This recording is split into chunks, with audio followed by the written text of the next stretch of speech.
got my little bag, got my little piece of fabric, I'm laying it out flat. Now I'm going to rip the wax into little pieces. I'm going to break it up into a whole bunch of little pieces and arrange it on half of the fabric.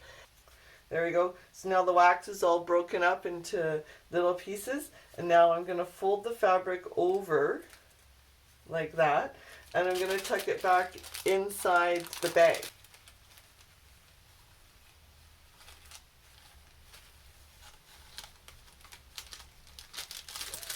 Now I'm going to push the air out, and I'm going to fold the top down really, really good and snug. Just like that. Okay, here we go. Oh yeah. Let's see, I've got too much air in the bag. Let some of the air out, otherwise I'm going to have a problem.